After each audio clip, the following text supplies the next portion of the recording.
नमस्कार दोस्तों, MB study point में आपका फिर से स्वागत है। दोस्तों आज की इस वीडियो में हम बात करेंगे amendment to the Indian constitution की, मतलब भारत के संविधान के अंदर जो हमारे आर्टिकल दिए गए हैं, अगर उसके अंदर किसी में बदलाव करना है, किसी में कोई नया कानून अगर हमें बनाना है तो उसको कैसे इम्प्लीमेंट किया जाता है। तो सबसे पहले अगर बात करें तो बदलाव करने की ज़रूरत पड़ती क्यों है संविधान के अंदर, तो ये जरूरत पड़ती है हमारी जो कंडीशन होती है उसके हिसाब से। जैसे कि हमारे संविधान के अंदर क्या है कि फ्लेक्सिबल है और रिजिड भी है। कई चीज़ों में क्या है कि हमारा संविधान रिजिड है, जैसे बेसिक स्ट्रक्चर जो हमारे कॉन्स्टिट्यूशन का, जैसे आपके फंडामेंटल राइट हो गए, उनके अंदर कोई अमेंडमेंट नहीं किया जाएगा, उनका वोलेशन नहीं किया जाएगा। दूसरा, कुछ चीज़ें ऐसी होती है जो हमारे सर्कमस्टांसिस के हिसाब से हमारे को कई बार चेंज करने की ज़रूरत होती है कि संविधान के किसी नियम कानून के अंदर बदलाव चाहिए होता है, तो उस चीज़ के लिए संविधान के अंदर जो है एक फ्लेक्सिबिलिटी डाली हुई है कि जिससे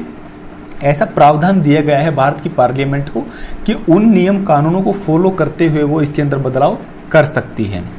तो इसके अंदर हम बात करेंगे। तो सबसे पहले अगर हम देखें तो हमारा आर्टिकल 368 जो है हमारे संविधान के भाग 20 का, वो डील करता है कि पार्लियामेंट को ऐसी कुछ पावर और ऐसा एक प्रोसीजर बताया गया है जो कॉन्स्टिट्यूशन के अमेंडमेंट से रिलेटेड है। उसके अंदर बताया गया है कि पार्लियामेंट के पास ऐसी कुछ शक्तियां हैं, ऐसी कुछ संवैधानिक पावर हैं जो कि संविधान के अंदर कुछ नया कानून अगर उनको ऐड करना है, जो कानून ऑलरेडी है उसको कुछ वेरिएशन करना है, उसको कुछ अपग्रेड करना है, या उसमें कुछ बदलाव करना है, या किसी कानून को हटाना है वहाँ से, तो उसके लिए क्या क्या प्रोसीजर रहेगा। फॉर एग्जांपल, जिस तरह अगर हटाने की बात लेकर हमारा धारा 370 का था जैसे, तो उसको हटाया जाना था, तो उसको कैसे हटाया गया। इसके अलावा कोई भी अगर नया नियम कानून अगर हमें बनाना है तो उसका क्या प्रोसीजर होगा, वो सब हमारे part 20 of Indian constitution article 368 के अंदर दिया गया है। इसके आगे अगर हम बात करें प्रोसीजर की कि क्या प्रोसीजर जनरली अपनाया जाता है कोई भी नया नियम कानून बनाने समय में, कोई भी अमेंडमेंट जब हमें कॉन्स्टिट्यूशन में करना होता है तब। तो सबसे पहले अगर हम देखें, जब कोई नया नियम कानून बनता है तो सबसे पहले उसके लिए क्या है कि बिल पेश किया जाता है। कहाँ पेश किया जाएगा बिल, या तो हमारे लोकसभा में या राज्यसभा में, यानी हमारे जो पार्लियामेंट के जो दो हाउस हैं उनमें से किसी एक में जो है सबसे पहले बिल पेश किया जाएगा, इंट्रोड्यूस किया जाएगा। और उसको इंट्रोड्यूस कौन करेगा, उसको करेगा कोई ना कोई मिनिस्टर होगा, या कोई जैसे उनका जो दोनों हाउस है उनमें से किसी का मेंबर होगा, एमपी होगा, वो उसको बिल को पेश करेगा। और सबसे मेन चीज़ ये होता है कि इस टाइप के जो बिल होते हैं उसके लिए हमारे को प्रायर परमिशन की जरूरत नहीं होती प्रेसिडेंट की। प्रेसिडेंट की प्रायर परमिशन की जरूरत किससे रिलेटेड होती है, जब को हमारा फाइनेंस से रिलेटेड कोई अगर हमें बिल इंट्रोड्यूस करना तो उसके लिए इसकी जरूरत पड़ती है। तो दूसरा, इसके अंदर क्या किया जाएगा कि सबसे पहले बिल इंट्रोड्यूस कर दिया, उसके बाद में दोनों हाउस के अंदर उस बिल के ऊपर डेलिब्रेशन होगा।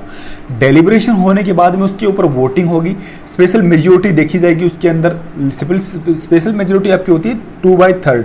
कि मतलब जितने मेंबर उस दिन हमारे जो प्रेजेंट हैं उसका लगभग 70% जो आपका होता है, उतनी वोटिंग किसके फेवर में जाती है, हाँ या ना के फेवर में, तो वो वोटिंग आपकी देखी जाएगी। उसके बाद में उसको सेम बिल को एक सदन से पास करा के दूसरे सदन में भेजा जाएगा। दोनों सदन से पास होने के बाद में ही उसको प्रेसिडेंट के पास भेजा जाएगा मोहर लगाने के लिए या सिग्नेचर के लिए। उसके बाद में वो नियम कानून का रूप लेगा। अगर हम बात करें इसके अंदर, तो सबसे पहले मेन चीज़ क्या होती है कि अगर ऐसा कुछ डिसएग्रीमेंट होता है दोनों हाउसेस के बीच में कि लोकसभा ने उसको बोल दिया ओके है, इसके अंदर आप वेरिएशन कर सकते हैं, इसको आप चेंज कर सकते हैं, या इस नए नियम कानून को आप लगा सकते हैं,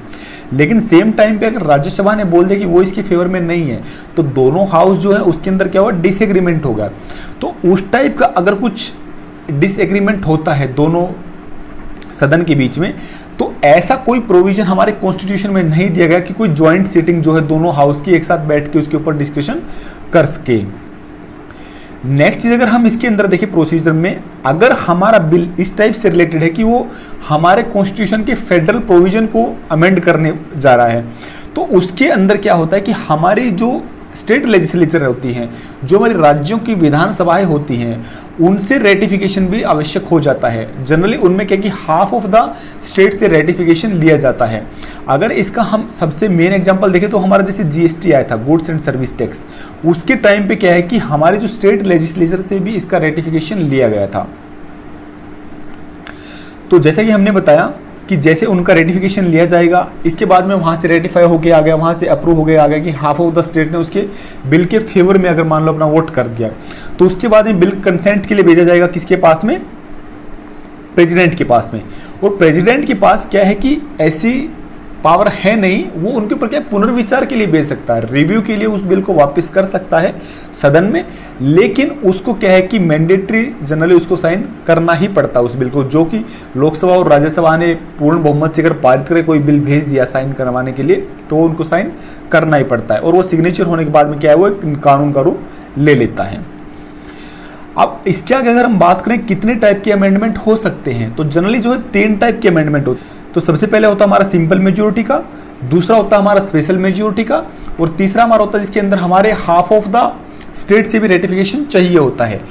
तो सबसे पहले हम देखते हैं कि अमेंडमेंट सिंपल मेजोरिटी के द्वारा कैसे किया जाता है। तो इसके अंदर क्या होता है कि आर्टिकल 368 का यूज इसके अंदर नहीं किया जाता। इसके अंदर जनरली सिंपल मेजोरिटी में कौन से नियम कानून होते हैं उनके कुछ उदाहरण हमने दिए गए हैं। फॉर एग्जांपल अगर हमने कोई नया स्टेट बनाना है,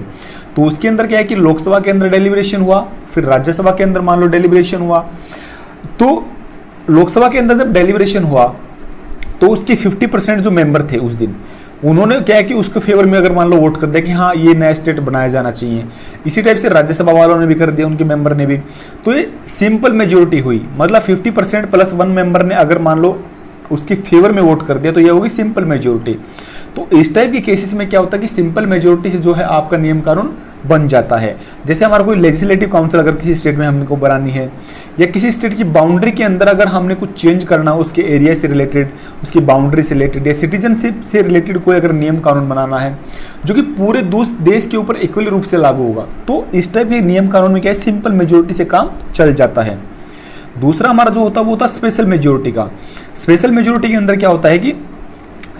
2/3 से, कि हमारे दोनों हाउस के 2/3 मेंबर जो है उसको रेटिफाई करेंगे, उसको पास करेंगे, उसके फेवर में वोट करेंगे, उसके बाद में ही उसके ऊपर डिसीजन लिया जाएगा। जनरली इसके अंदर क्या होता है कि टोटल मेंबर का भी 2/3 रहता है, और उस दिन जिस दिन ये बिल फाइनली पास हुआ है उस दिन जितने मेंबर प्रेजेंट रह रहे हैं, वोटिंग कर रहे हैं, उनका भी 2/3 इसके अंदर रहता है। तो इसके अंदर अगर हम एग्जांपल देखें तो हमारा जैसे directive principle of state policy है, राज्य के नीति निर्देशक सिद्धांत से संबंधित है, ये हमारा फंडामेंटल राइट, सबसे मेन चीज जो अगर हमारे कोई मूलभूत अधिकार से संबंधित कोई नियम कानून है तो वो स्पेशल मेजोरिटी से ही पास किया जाएगा।